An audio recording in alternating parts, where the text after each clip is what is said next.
O que é a síndrome de dumping? A síndrome de dumping é um dos efeitos que podem ocorrer após uma cirurgia digestiva.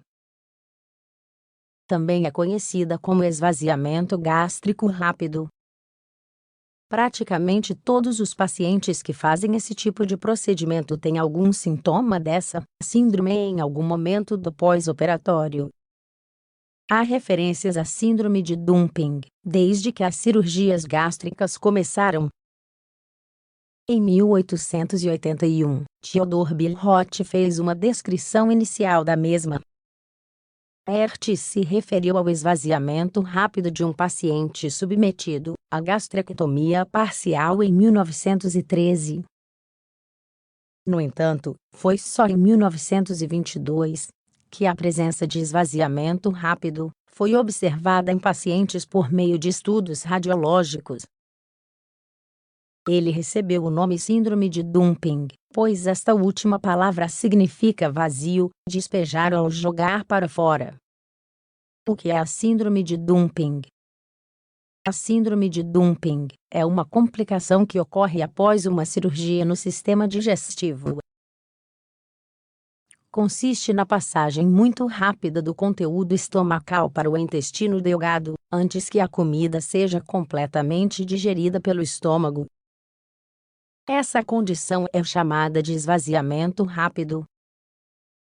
Isso desencadeia uma série de sintomas que incluem problemas gastrointestinais.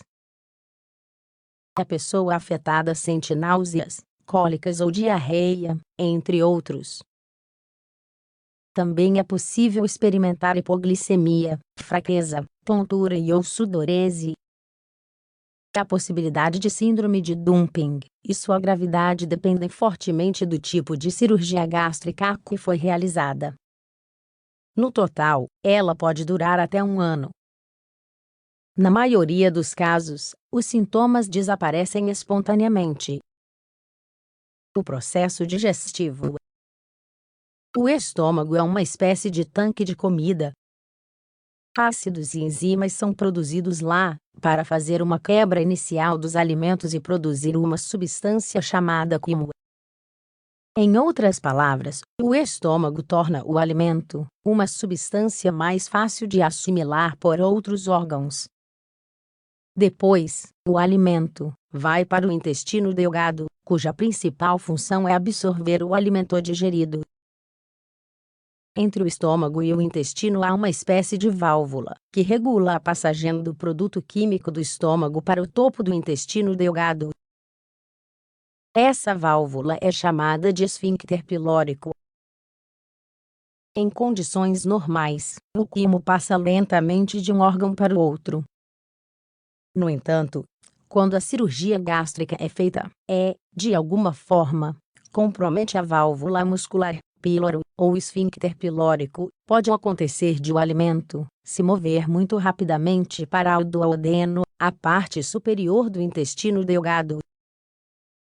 Também há casos em que isso ocorre mesmo que o píloro esteja intacto. Tipos de síndrome de dumping. Existem 2 tipos de síndrome de dumping. Ambos são caracterizados pela expulsão de um grande volume de conteúdo do estômago para o intestino delgado rapidamente. O que os diferencia é o tempo de início, as características do processo e seus efeitos. Precoce ou osmótico. Nesta forma de síndrome de dumping, o esvaziamento do estômago ocorre entre 30 e 45 minutos após a ingestão alimentar. É o mais comum. Os sintomas são: sentir-se pesado, náuseas, vômitos, diarreia, cólica, hipotensão, taquicardia, suores, fraqueza, tardio ou hipoglicêmico. Acontece de 2 a 4 horas depois de comer. A liberação súbita de açúcares no intestino delgado causa uma liberação desproporcional de insulina. Isso leva à hipoglicemia. Informações adicionais. Para reduzir o risco de síndrome do dumping, é melhor fazer 5 ou 6 refeições pequenas por dia, e não beber nenhum líquido enquanto ingere os alimentos. As bebidas só devem ser consumidas entre meia hora e 1 hora após a alimentação. Também é aconselhável limitar o consumo de carboidratos ou alimentos ricos em açúcar e ingeri-los sempre com vegetais, carne ou peixe. Também é conveniente comer lentamente e ter cuidado com a ingestão de lactose e seus derivados. Essas medidas costumam ser eficazes na prevenção e também no tratamento da síndrome. Se a síndrome vier a se desenvolver, a orientação médica é necessária. Alguns medicamentos podem ser prescritos para reduzir os sintomas. Se nenhuma dessas medidas funcionar, uma cirurgia provavelmente precisará ser feita para corrigir o problema.